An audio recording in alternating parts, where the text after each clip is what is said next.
Halo, nama saya Hendra Tribudiana, NRP saya 74100-313. Saya dari kelas 2 D3 ITA.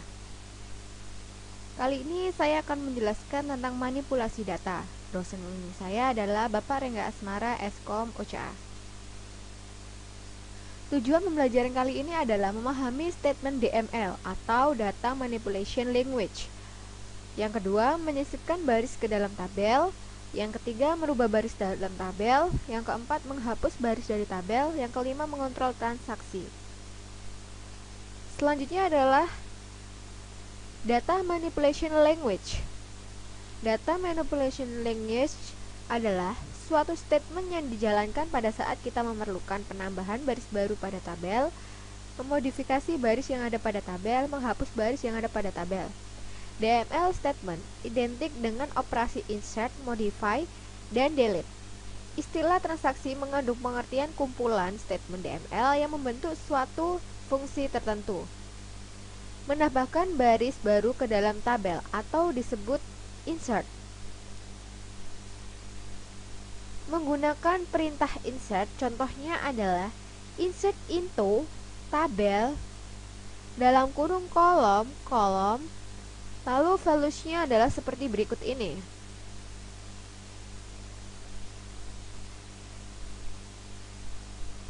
Contohnya adalah ini, menyisipkan baris ke dalam tabel department. Kita ketikkan insert into dep dalam kurung depno, dname, log. Values-nya 50, lalu development dan Detroit. Selanjutnya adalah insert dengan null. Kolom yang tidak disebutkan dalam perintah insert into secara otomatis akan diisi dengan nilai nol. Contohnya, seperti pada contoh berikut, kolom log akan berisi nilai nol. Kita ketikkan insert into dep dalam kurung depno, dname, values-nya adalah 60 miss. Contoh yang ketiga adalah kalau tidak disebutkan kolom apa saja yang harus diisi, maka nilai pada values harus mencantumkan semua kolom yang ada pada tabel sesuai dengan urutannya. Kita ketikkan insert into dep, values-nya 70 finance, 0. Insert menggunakan fungsi dan nilai terformat. Suatu fungsi bisa digunakan sebagai suatu nilai dalam perintah insert.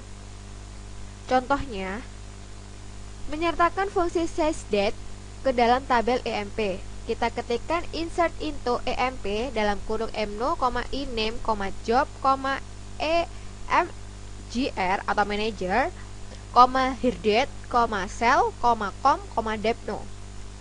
Lalu values-nya adalah 7196, petik 1 green, petik 1 salesman, petik 7782, lalu sysdate, 2000, 0,10. Nilai yang dimasukkan ke dalam perintah insert bisa menggunakan nilai terformat. Contohnya, menggunakan nilai data tanggal yang diformat pada perintah insert. Kita ketikkan insert into EMP, values-nya 2296, Arnano, salesman, 7782, to date dalam kurung Feb 397, month DDYY yaitu tipenya, 1300, 0,10. Selanjutnya adalah insert dengan variabel substitusi. Pada perintah insert bisa dicantumkan variabel substitusi. Berikut contohnya. Berikut ini akan dicantumkan variabel substitusi dari suatu nilai kolom pada baris baru yang akan dimasukkan ke dalam tabel dengan perintah insert. Ketikkan insert into dep dalam kurung depno di name log. Values-nya adalah dan department ID, petik 1 dan department name, petik 1 dan location. Enter value for department ID sama dengan 80. Enter value for department name sama dengan education. Enter value for location sama dengan Atlanta. Selanjutnya adalah pembuatan script dengan kustomisasi prompt. Untuk melakukan kustomisasi dapat digunakan perintah accept dan prompt. Contohnya sama seperti percobaan 5 dengan penambahan kustomisasi prompt. SQL-nya adalah seperti berikut ini. Karena SQL-nya sudah dirangkum dalam percobaan ke-6 ini, isinya seperti percobaan ke-5. Isi dari file cobaan 6.sql adalah ini, accept department ID prompt. Lalu kita ketikkan perintah silakan masukkan nomor departemen. Yang kedua, accept department name prompt. Perintahnya adalah silakan masukkan nama departemen. Dan yang ketiga adalah accept location prompt. Perintahnya silakan masukkan lokasi departemen. Insert into depth dalam kurung depth no di name log sama seperti yang percobaan 5 tadi. Selanjutnya adalah mengcopy baris dari tabel lain. Perintah insert juga bisa digunakan untuk mengcopy baris data yang berasal dari tabel yang lain. Contohnya, berikut ini akan ditambahkan baris baru ke dalam tabel manager yang berasal dari tabel pegawai yang pekerjaannya sama dengan manager. Contohnya adalah insert into manager dalam kurung ID, name, salary, head date. Lalu bawahnya select no, iname, cell, head date from tabel EMP. Where job sama dengan manager karena yang diminta adalah pegawai yang pekerjaannya manager. Selanjutnya adalah perubahan data dalam tabel atau bisa disebut update. Untuk memodifikasi baris data yang ada pada tabel digunakan perintah update. Sintaks dari perintah update itu sendiri adalah update table, set column sama dengan value, column sama dengan value, where conditionnya. Contohnya, ubah nomor departemen menjadi 20 untuk pegawai yang memiliki nomor departemen 7782. Maka kita ketikkan update EMP set depno sama dengan 20, where mno sama dengan 7782. Semua baris pada tabel akan dimodifikasi jika klausa where tidak disertakan. Contohnya, update EMP set depno sama dengan 20. Hasilnya jika diperiksa adalah sebagai berikut. Update dengan multiple column subquery. Perintah update bisa menggunakan multiple column subquery. Contohnya, ubah nilai dari kolom pekerjaan dan nomor departemen dari pegawai dengan nomor pegawai 7698 sehingga nilainya sama dengan jenis pekerjaan dan nomor departemen yang dimiliki oleh pegawai bernomor 7499. Kita ketikkan update EMP set dalam kurung job, depno sama dengan dalam kurung select job, depno from EMP, where mno sama dengan 7499. Lalu di bawahnya set terdapat where mno sama dengan 7698. Selanjutnya, update berdasarkan tabel yang lain. Update berdasarkan tabel yang lain artinya perubahan pada sebuah tabel di mana kondisi perubahannya ditentukan berdasarkan nilai yang terdapat pada tabel yang lain. Contohnya, ubah data nomor departemen yang dimiliki oleh pegawai dengan pekerjaan yang sama dengan pegawai bernomor 7788. Data nomor departemen tersebut harus diubah menjadi data yang sama dengan nomor departemen yang dimiliki oleh pegawai bernomor 7788. Maka kita ketikkan update EMP set depno sama dengan dalam kurung select depno from EMP where mno sama dengan 7788. Where job, jobnya adalah dalam kurung select job from EMP where mno sama dengan 7788. Kali ini adalah kesalahan pada update. Salah satu kesalahan pada perintah update, misal jika kita berusaha untuk merubah data sedangkan data tersebut terikat pada integrity constraint atau merupakan suatu case. Contohnya, ini adalah kesalahan pada update ya. Ubah data pegawai dengan nomor departemen 10 menjadi data dengan nomor departemen 55. Kita ketikkan update EMP set depno sama dengan 55, where depno sama dengan 10. Maka Hasilnya adalah error. Terjadi kesalahan dikarenakan nomor departemen 55 tidak terdapat dalam tabel pegawai. Query berikut ini baru bisa dijalankan tanpa ada kesalahan. Yang benar adalah update EMP set depno sama dengan 20, where depno sama dengan 10.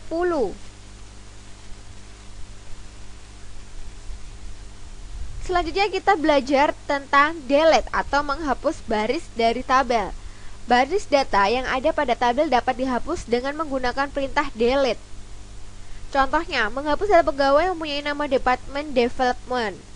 Ketikkan delete from dep where the name sama dengan development, maka langsung dituju yang dihapus adalah departemen yang memiliki nama development. Lalu selanjutnya contohnya adalah hapus data semua pegawai yang tanggal mulai kerjanya setelah tanggal 1 Januari 1997. Ketikkan delete from EMP where her date lebih dari to date 1197 atau DDEM YY. Jika clause where ditiadakan, maka semua baris dalam tabel akan dihapus. Contohnya, delete from EMP, maka di sini adalah dari tabel EMP ini data-datanya akan terhapus semua. Delete berdasarkan tabel yang lain. Subquery dapat digunakan dalam statement delete untuk menghapus baris pada suatu tabel berdasarkan data yang ada di tabel yang lain. Contohnya, menghapus data pada tabel pegawai untuk pegawai yang bekerja pada departemen sales. Ketikkan delete from EMP where depno sama dengan dalam kurung select depno from dep where the name sama dengan sales.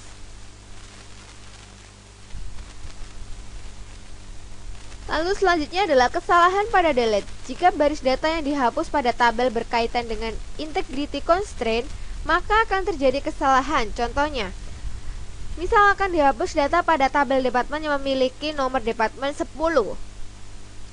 Jika nomor departemen 10 ini mempunyai data yang berkaitan dengan data yang ada pada tabel pegawai, atau ada pegawai yang bekerja di departemen 10, maka akan muncul pesan kesalahan seperti pada query berikut ini.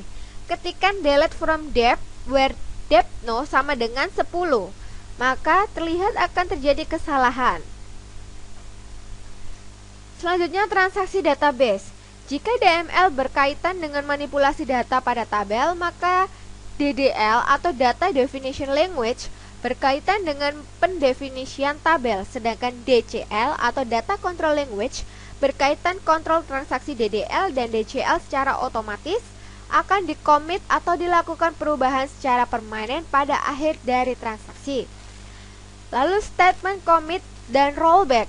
Ada dua statement DCL yang penting, yaitu commit dan rollback. Selain dari itu ada save point. Perintah commit menandai perubahan secara permanen pada data, sedangkan rollback mengembalikan keadaan sesuai dengan titik atau keadaan yang ditandai dengan save point. Atau jika rollback tidak diberi parameter, maka keadaan akan dikembalikan pada titik perubahan yang terakhir. Transaksi secara implisit. Transaksi akan diproses secara implisit atau dilakukan operasi commit secara otomatis untuk keadaan berikut ini. Yang pertama, setelah statement DDL diberikan. Yang kedua, setelah statement DCL diberikan. Yang ketiga, proses exit secara normal dari SQL+. Sedangkan perintah rollback secara otomatis akan dijalankan jika terjadi yang abnormal atau terjadi sistem failure. Selanjutnya kita akan menjawab soal-soal. Buat tabel MyEmployee yang mempunyai struktur sebagai berikut.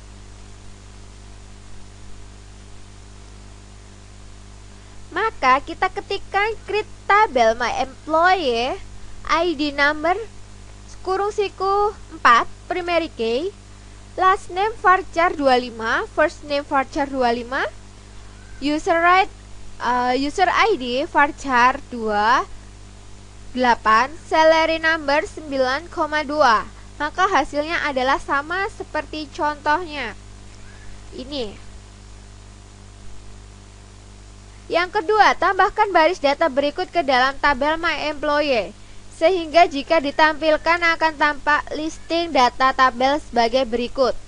Seperti ini yang diminta adalah maka ketikan insert into my employee dalam kurung siku ID, first name, last name, user ID, salary. Select satu patel seperti ini bisa diketikkan di dalam contoh. Maka hasilnya adalah sebagai berikut ini. Sama seperti ini ya. Ya, selanjutnya buat penambahan baris data ke dalam tabel menjadi permanen dengan menggunakan perintah commit. Sebelum di-commit untuk membuktikan bahwa penambahan data belum permanen, buka SQL Plus lagi tanpa menutup SQL Plus yang masih dibuka. Kemudian dari SQL Plus yang baru beri perintah select bintang from my employee, maka akan terlihat bahwa tabel masih kosong. Tabel baru berisi jika perintah commit sudah diberikan atau kita keluar secara normal dari SQL Plus tempat baris data ditambahkan. Contohnya, ketikan commit, maka akan terjawab commit complete. Lalu select bintang from my employee, maka hasilnya adalah sebagai berikut. Soal nomor 4, ubah nama akhir dari pegawai bernomor 3 menjadi Drexler.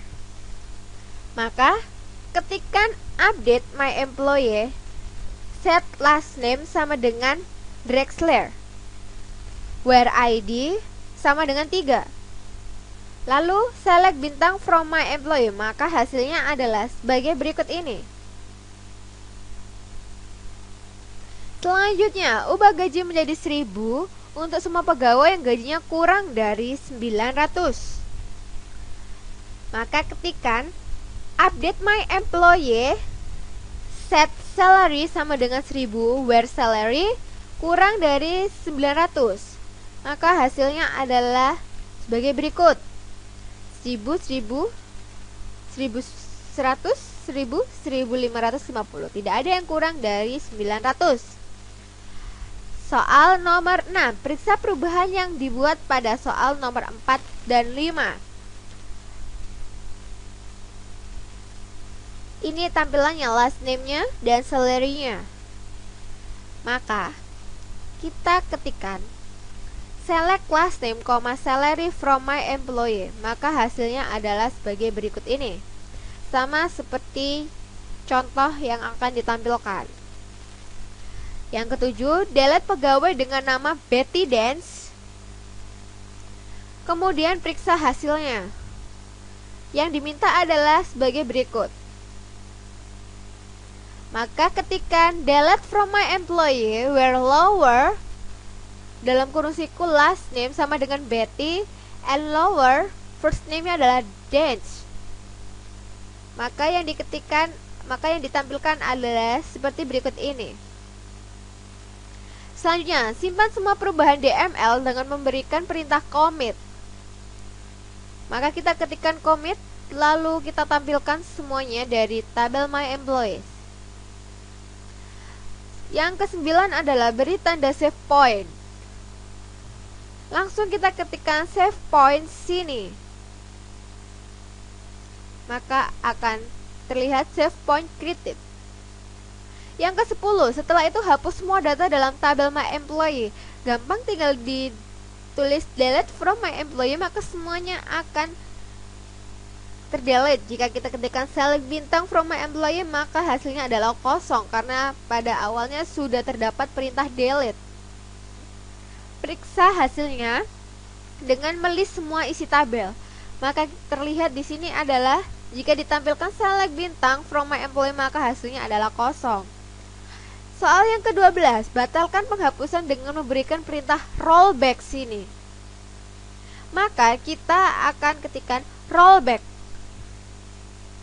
Maka hasilnya adalah sebagai berikut. Maka muncul lagi setelah kita ketikkan select bintang from my employee, maka hasilnya adalah muncul seperti ini. Padahal tadi sudah terlihat terhapus.